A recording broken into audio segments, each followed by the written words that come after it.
성경에는 몇 가지 중요한 원리들이 있습니다. 일종의 영적 공식과 같은 것이죠. 그러니까 성경을 뭐 여기 봤다 저기 봤다, 이 말씀 적용했다 저 말씀 적용했다 하면은 이렇게 얼른 빨리 마음에 안 들어옵니다. 근데 영적 공식을 이해하면 내가 몰라도 안 보여도 또 믿어지지 않아도 그 영적 공식에 대입을 하면 이건 이렇게 되는 거구나, 또 미래 안 보이는데도 이렇게 될 것이다 라는 믿음이 생깁니다. 그래서 자신감이 생기고 확신이 생기는 것이죠. 요즘 연예계 종사하시는 분들이 생각지도 못하게 자살을 많이 하는 뉴스가 나옵니다. 보통 사람들도 자살을 많이 하는데 그분들은 연예인들이 아니기 때문에 뉴스에 안 나는 것뿐이고, 연예인들은 드러난 분들이기 때문에 뉴스에 많이 나는 것이죠. 어쨌든 젊은 연예인들이 꿈을 다 펴지 못하고 자살하는 것 마음이 아픈 일이에요. 옆에서 무슨 생각, 내가 옆에 좀 있었더라면 도와줄 걸, 생각을 조금만 바꾸면 그러지 않아도 될 걸, 그런 생각이 들지요. 우리 최진실 자매님 같은 경우도 그래요. 제 가까이 있었는데 내가 조금만 도와줬으면 그렇게 하지 않아도 됐는데, 그렇게 제가 가까이 있지를 못했기 때문에 잠깐 사이에 그렇게 돼버리고 말더라고요. 여러분 주변에도 마찬가지예요. 여러분이 잠깐 눈판 사이에 많은 분들이 어려움을 겪죠. 그래서 성경에는 쭉 보면 영적 공식들이 있어요. 그 가장 큰 공식이 율법과 은혜의 공식이에요. 신앙은 율법이냐 은혜냐. 처음에는 여러분이 예수 믿을 때 은혜로 예수 믿습니다. 너무나 황송하고 너무나 죄송해요. 나 같은 죄인이 어떻게 예수 믿을 수 있을까? 그래서 어메이징 그레이스라는 노래는 어느 때나 어디서나 부르는 노래예요. 상징적이죠. 나 같은 죄인 살리신 그 은혜 놀라와. 그래서 예수 처음 믿을 때는 눈물을 펑펑 쏟고 그리고 그 은혜에 깊이 감동을 하는 것이죠. 그러나 3년 믿으면 자꾸 율법으로 돌아가요. 예수 믿는 것이 의무가 돼요. 그 형식은 맞는데 마음속에 기쁨이 사라져요. 의무가 되고 형식이 되고, 주일날 교회 오는 것도 헌금하는 것도 기쁨이 아니라 의무가 되고, 이제 봉사하는 것도 의무가 되기 시작하는 것이죠. 결국 우리의 싸움이라는 것은 끝까지 어떻게 은혜로 사느냐는 거예요. 내 삶이 봉사하는 것이, 초심이라는 말을 하는데 처음 마음으로 그렇게 정말 감사하게 은혜로 기쁨으로 봉사하고 베풀고 이렇게 사는 거냐 하는 거죠. 조금만 하면 익숙해져서 우리는 자기를 주장하게 되고, 하나님께서 베푸신 것보다는 내가 한 것을 더 중요하게 생각하고, 이제 하나님의 은혜보다는 내가 행한 것을 더 강조하게 되고 그러죠. 이 은혜와 율법의 공식에 항상 대입을 해야 돼요. 지금 내 신앙생활이 은혜로운가 아니면 율법적인가? 분명한 것이 있어요. 여러분의 신앙생활이 피곤해졌고, 여러분의 신앙생활에 지금 뭐가 빡빡한 기계처럼 돌아가지 않는다면은 그건 율법이 개입했기 때문에 그래요. 다시 은혜로 돌아오시기를 바랍니다. 그러면 기계가 잘 돌아가듯이 소리 없이 움직이고, 아침마다 은혜롭고. 나는 오늘 아까 우리 찬양팀이 찬양을 들으면서 무슨 생각을 했냐면요, 가사가 사실은 좀 우울해요. 괴로울 때, 힘들 때, 어려울 때 우리들은 어떻게 하는가? 찬송하는 거예요. 괴로움마저도, 고통마저도 우리는 그걸 전부 찬송으로 승화시키는 사람들이에요. 고통이 우리에게 있을 수가 없어요. 고난이 우리에게 있을 수 없어요. 그 고난도 우리는 찬송으로 바꿔버리니까. 괴로울 때는 기도하라, 즐거울 때는 찬송하라. 그 말씀처럼 인생에 어떤 비바람이 불고 폭풍우가 친다 할지라도 우리는 내게 오는 문제를 전부 기도로 바꾸고 찬송으로 바꾸는 기술을 가진 사람들이에요. 그런 공식 가운데 오늘 큐티 속에서 발견하는 가장 중요한 공식이 하나 있죠. 그것은 축복과 저주의 공식이에요. 어떻게 하면 축복이 되고 어떻게 하면 저주가 내 인생에 찾아오는가? 모든 사람이 축복을 원하고 저주를 원하지 않지요. 그건 확실하죠. 저주를 원하지 않지만 내 인생은 자꾸 저주로 빠져간단 말이에요. 그것이 내가 풀지 못하는 숙제예요. 나는 저주가 싫고 죽음이 싫고 고난이 싫지만 자기 스스로가 고난 속에 들어가고 저주 속에 들어가고 문제 속에 들어간단 말이에요. 문제 속에 들어가는 사람들을 가만히 보면은 자기가 들어가요? 누가 떼밀었어요? 고민하는 사람 보세요. 누가 당신을 고밀로 확 밀었어요? 지가 들어갔지. 외로움도 그래요. 외로움은 자기가 스스로 자초한 거예요. 그렇게 가면, 그렇게 살면 당신은 스스로 외로워진다. 기쁨으로 살 수 있는 길이 있고 기쁨으로 살 수 있는 방법이 있는데도 그 길은 가지 않고 저주와 슬픔과 우울한 것과 이런 고통의 삶의 길로 자꾸 가요. 입으로는 그렇게 말을 하면서 나는 그거 싫다, 그 길로 안 가겠다 하면서도 가만 그 사람 결정하고 생각하고 사는 걸 보면 자꾸 그 길로 가는 거예요. 그래서 하나님은 오늘 신명기를 통해서 우리에게 축복의 길이 있고 저주의 길이 있다. 그리심산이 있고 또 무슨 산이 또 하나 있죠? 에발산이 있다. 6지파는 에발산으로 가고 6지파는 그리심산으로 갔다. 에발산은 민둥산이고 그리심산은 수풀이 많은 산이다. 이렇게 그림으로, 픽처 랭귀지인데 그림으로 또 실제로 보여준 거예요. 이렇게 하면은 복받고 축복받는다. 나가도 복받고 들어가도 복받고 그저 무엇을 해도 너는 복받는다. 그래요. 꼭 내가 노력해서 복받는 거 아니에요. 복받는 그런 구조 속에 들어가야 돼요. 나는요, 우리 교회가 자동차 앞바퀴만 교회 문턱에 딱 들어서도 달라지기를 바라요. 은혜는 그때부터 오는 거예요.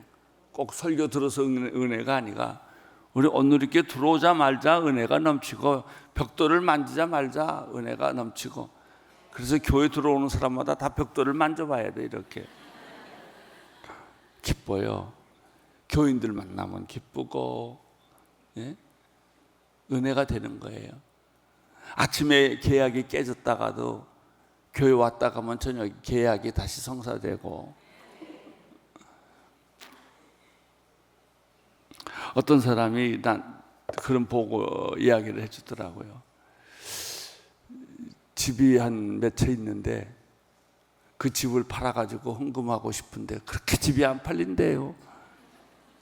이 집이 팔려야 헌금을 할 텐데, 그래서 하나님이 이 집을 팔게 해주시면 내가 꼭 헌금할게요. 그랬더니 그 다음날 팔리더래요. 그래서 그 사람이 고민이 생겼어요. 팔고 나니까 할 건가 말 건가.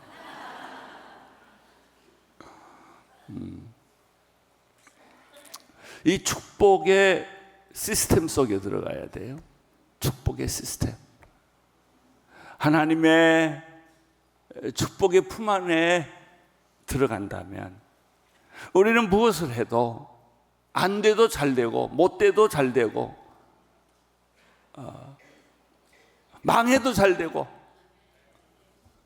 그렇게 되는 것이죠. 이것이 예수 믿는 스릴, 재미, 흥분이에요.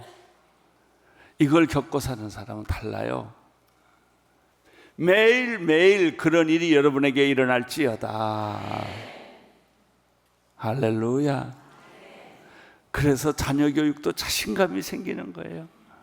지금 자녀들이 잠깐 먼 길로 가고 방탕하는 것 같아도 반드시 내 자녀는 돌아온다. 내 자녀는 반드시 돌아온다. 순종하는 자녀가 된다. 그런 믿음, 이게 생겨요. 믿음이라고 하는 것은 될까 말까가 아니라 된다라고 마음의 도장이 딱 찍어지는 거예요. 할렐루야. 순종과 불순종, 축복과 저주의 원리는 순종이냐 불순종이냐 하는 것이죠. 그런데 이런 일들이 하루아침에 만들어지는 것은 아니다. 저도 모태신앙에서 청년 때 예수 만나서 여기까지 목사가 돼서 왔는데도요, 이게 내 몸의 체질화가 되고 하나의 내 몸의 매뉴얼이 되기 위해서는 오랜 세월이 걸렸어요. 실수도 하고 실패도 하고 그랬지만 줄기는 잊어버리지 않더라고요. 줄기는 이쪽으로 갔다가 저쪽으로 갔다가 하지만은 다시 원위치로 돌아오고 원위치로 돌아오고 주님께로 돌아오고 돌아와 돌아와 마음이 고난이여 돌아와요. 갔다 멀리 갔다 돌아오고 멀리 갔다 돌아오고. 그래서 멀리 간 것도 그렇게 고민할 거 없어요. 우리는 돌아오면 되니까 제자리로 가요. 그래서 제가 여기까지 왔어요. 여러분도 제자리로 돌아갈 줄로 믿습니다. 지금 잠깐 술 먹어도 또 돌아올 겁니다. 이게 원리예요.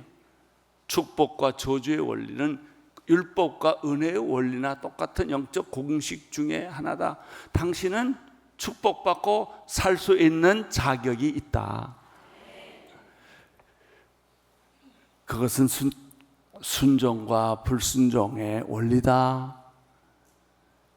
그래서 지금 오늘 신명기 28장에서는 왜 이 불순종에 관해서 자세히 기록하는가? 불순종으로 가면 이런 저주가 임하기 때문에 그 동네는 가지 마라. 발을 딛지 마라. 아예 그 동네는 가지 마라. 그 얘기는요, 발 넣었다 뺐다 하지 말라. 촛불이 뜨거운 줄 알면 애들은 손 안 대요. 큰 코 다치기 전에, 화상 입기 전에 아예 가지 마세요. 가지 말아요. 그리고 체질을 바꾸세요. 나는 복 받는 체질, 순종하는 체질, 아예 본능적으로 나는 하나님 앞에 가는 체질, 이렇게 만드시기를 축원합니다. 순종 안 하면 어떤 일이 일어나는가? 오늘 목사님께서 읽어주신 말씀 속에서 또 발견할 수 있는 것이 있어요. 47절, 28장 47절 읽어주십시오. 시작. 내가 번창하는 때 내 하나님 여호와를 즐겁고 기쁘게 섬기지 않았기에 48절 배고픔과 목마름과 헐벗음과 심각한 혼란 가운데 여호와께서 내게 보내시는 그 원수들을 섬기게 될 것이 그분이 너를 완전히 멸망시킬 때까지 내 목에는 철멍에를 씌울 것이다. 49절 여호와께서 내게 멀리 땅끝에서 한 민족을 보내실 것이다. 그 민족은 하늘의 활개를 치는 독수리 같고 그 언어는 내가 알지 못할 것이며 거기까지요. 내가 번창할 때 하나님을 섬기지 않으면 어떻게 되는 것일까? 잘 될 때 조심하세요. 형통할 때 조심하세요. 하나님이 여러분을 축복할 때 조심하세요. 사사기의 원리는 무엇입니까? 하나님이 축복해 줬을 때 또 타락했다는 거예요. 옛날로 돌아갔다는 거예요. 왜냐하면 그것은 인간의 본성이기 때문에. 성령이 역사하지 않으면 우리는 인간의 본성으로 돌아갈 수밖에 없어요. 여러분, 하나님의 축복할 때 많이 베푸세요. 고아와 갈부를 돌보세요. 가진 것을 나누세요. 이런 삶을 살면 끊임없이 샘 솟듯이 축복의 물이 계속 넘쳐날 것입니다.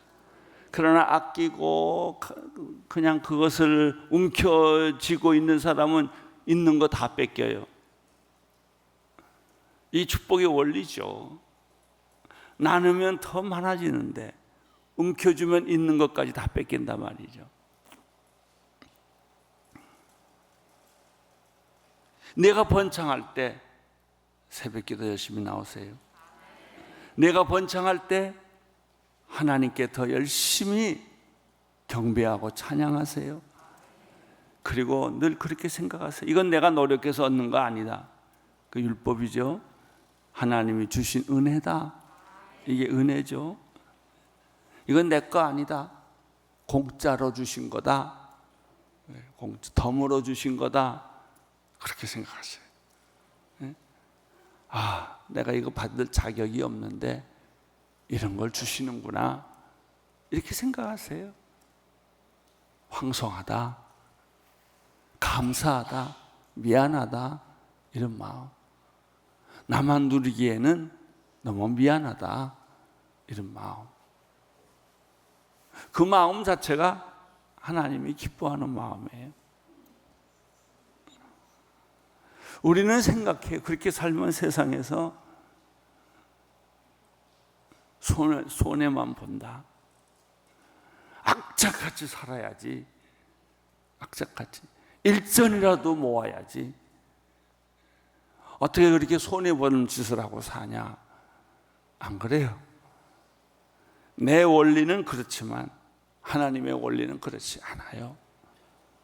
내 원리대로 살아보세요. 망하고 말 거예요. 하나님의 원리대로 살아보세요. 차고 넘칠 거예요. 여호와는 나의 목자시니 내게 뭐예요? 부족함이 없으리로다. 로마서 가면 뭐라고 그래요? 하나님께서 넉넉히 이기리로다. 시편 23편에 가면 뭐라 그래요? 차고 넘친다. 내 잔이 차고 넘치나이다. 항상 차고 넘치는, 넉넉히 이기는 그런 영적 경험들. 예. 내 창고가 넘치고 내 농산물에 풍요한 곡식이 넘치는 그런 영적인 여유로움, 영적인 넉넉함. 그래서 꾸어주는 거예요. 너는 남한테 꾸지 말고 꾸어주고 머리가 되고 꼬리가 되지 말고 하는 말씀이 다 이런 거예요. 아니, 넉넉해야 꾸어주죠. 풍요로워야 내가 머리가 되죠. 여기 그랬죠. 내가 번성할 때 하나님을 가까이 섬기지 않으면 목마름, 배고픔, 헐벗음, 심각한 가나안 가운데 여호와께서 내게 보내시는 그 원수들, 너는 이제 원수들을 섬기게 될 것이다. 나를 죽이고 파멸시키고 내 인생을 파멸시킨 그 원수들, 보기만 해도 분노가 가득 찬 그 원수들을 섬겨야 하는 이 비참함, 그런 속으로 들어가게 될 것이다. 이 말씀 무슨 뜻일게요? 그렇게 가지 말라, 그 뜻이에요. 어떤 사람은 아유 새벽기도 왔더니 맨날 저주만 얘기하더라.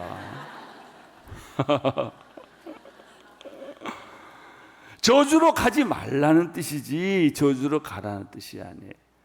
그러면 왜 이렇게 자세히 기록했을까요? 사실이니까. 그리고 세상의 인류의 대부분이 이렇게 살고 있으니까. 이렇게 살고 있어요. 주변을 보세요. 신문을 보세요. 뉴스를 보세요. 다 이렇게 살고 있어요. 멀리서 강대국이 찾아와서 너희 나라를, 내 민족을, 내 가족을, 너를 포로로 잡아가고 너를 힘들게 할 거다. 그 예언이 여기 나오는 거죠. 여호와께서 내게 멀리 땅 끝에서 한 민족을 보내실 것이다. 그 민족은 하늘에 활개치는 독수리 같고 그 언어는 내가 알지 못할 것이며 그 모습은 험악해 나이 든 사람들을 공격하며 어린아이는 불쌍히 여기는 법이 없어요. 이런 강대국들은 뭐 멀리 생각할 것도 없고 나치나 히틀러만 생각해도 우리는 알 수 있잖아요. 600만 명을 살해했던 그 사람들, 그런 일이 앞으로 또 없으리라고 누가 보장해요? 지금 중동에서 일어나고 있는 사태들을 보세요. 무자비하게 시민군을 공격하고 죽이는 건 눈 하나 깜짝 안 해요. 우리도 옛날에 그런 일들을 많이 겪었잖아요.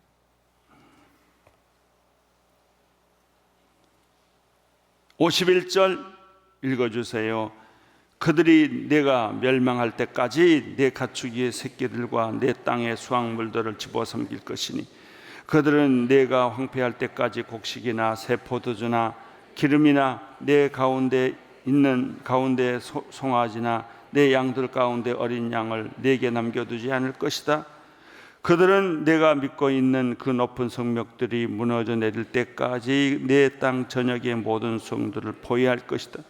그들은 내 하나님 여호와께서 내게 주시는 그 땅 전역의 모든 성들을 에워쓸 것이다. 하나님이 주시는 그 축복의 땅을 이 강대국들이 와서 다 부셔버린다는 거죠. 언제까지? 망할 때까지. 망할 때. 그들은 무자비해요. 그들에게는 자비가 없어요. 용서가 없어요. 이제 비참한 심판이 임합니다. 이것도 있고 시험 들지 않게 되기를 바랍니다. 우리는 이거하고 상관이 없어야 됩니다. 읽어주세요. 내 원수가 포위하는 동안 내가 겪는 그 고통으로 인해 너는 내 몸에서 난 것 곧 내 하나님 여호와께서 내게 주신 아들 딸의 살을 먹을 것이다. 자기 자녀들의 살을 먹는 심각한 빈곤, 이런 일이 있을 수 있을까? 우리는 상상을 못하는 거죠. 근데 실제로 이런 일이 있어요. 북한에서 이런 일이 있어요. 제가 받은 편지 속에도 그런 일이 있더라고요.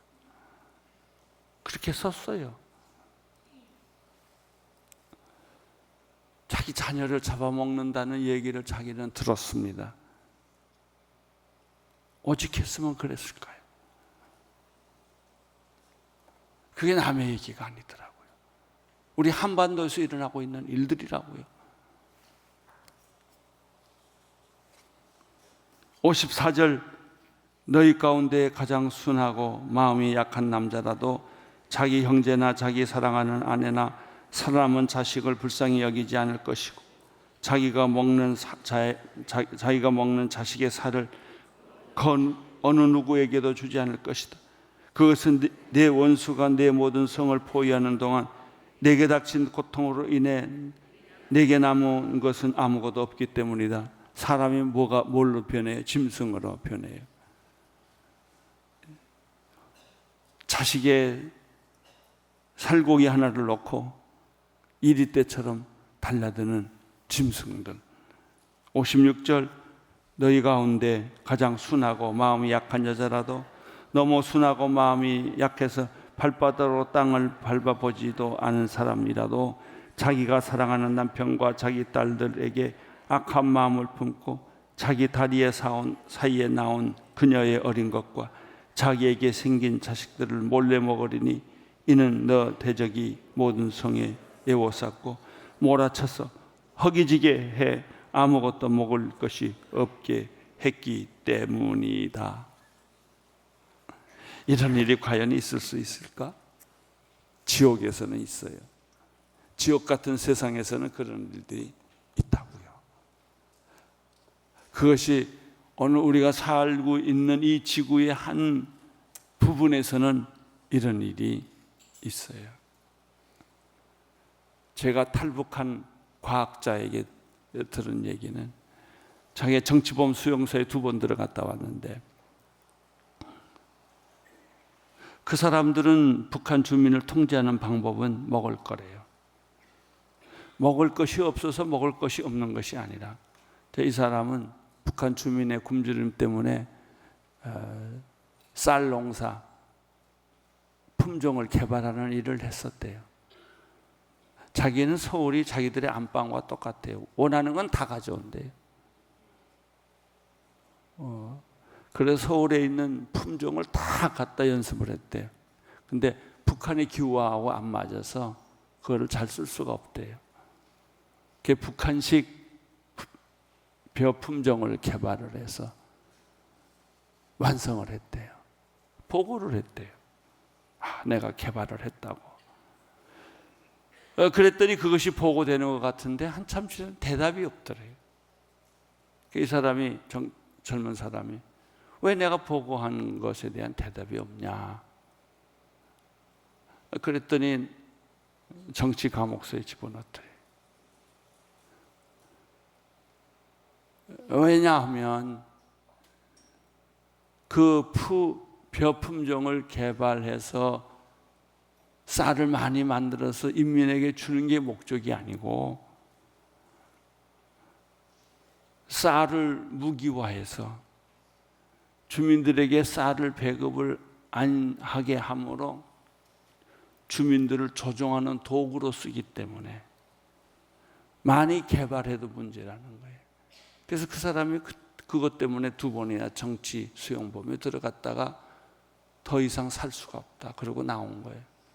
자기는 감옥서서 쥐도 잡아먹었대. 너무 배고파서. 그리고 말 잘 들으면 콩 2쪽 주고 말 안 들으면 코 1쪽 주고. 그러면 저보고 그래요. 목사님, 먹는 것만큼 치사한 게 없습니다. 굶어보세요. 콩 1쪽 주면 고개 숙입니다. 뭐든지 순종합니다. 4일 굶어보세요. 안 하는 거 없습니다. 시키는 대로 안 하는 사람 없습니다. 그렇게 해서 북한을 통제한다는 거예요. 인민을 통제한다는 거예요. 북한 방송은 100% 거짓말이래요. 그래도 북한 사람들은 그 방송을 다 듣는데요. 북한 정부나 간부들의 말은 100% 믿지 않는데요. 안 믿지만 그들이 살아가는 방법은 스스로 개척해야 되기 때문에 그렇게 사람들이 죽어가지만 그것도 굶어서 죽어가지만 그래서 흉흉한 소문들이 많이 나지만 자기들은 그렇게 살 수밖에 없기 때문에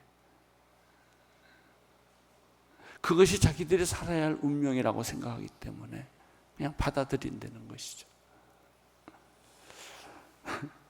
저는 그 얘기를 듣고 제가 상상할 수 없는 세계이기 때문에 그런 일이 정말 있을까? 여러분, 이제 통일이 되면요, 남한 사회와 북한 사회가 너무나 오랜 세월 동안 달리 살아왔고, 언어도 다르고 사회도 다르고 문화도 다르고 사고방식이 다르고, 그런 일이 지구의 한 부분에서 일어나고 있다는 것이죠. 이런 일들이 있을 수 있어요. 주신 축복을 감사하세요. 이 땅에 사는 것을 감사하세요. 하나님의 베풀어 준 은혜를 감사하세요. 감사하세요. 여러분, 축복과 저주의 공식을 잊지 마세요. 그것은 순종인가 불순종인가 하는 거예요. 순종하면 지금도 저주에서 빠져나와요. 빠져나와요. 불순종하면 축복에서 저주로 곤두박질해요. 이것이 오늘 하나님이 우리에게 주시는 말씀입니다. 두려워하지 마십시오. 두려워하지 마세요. 우리는 축복의 시스템 속에 사는 사람들이기 때문입니다. 아멘.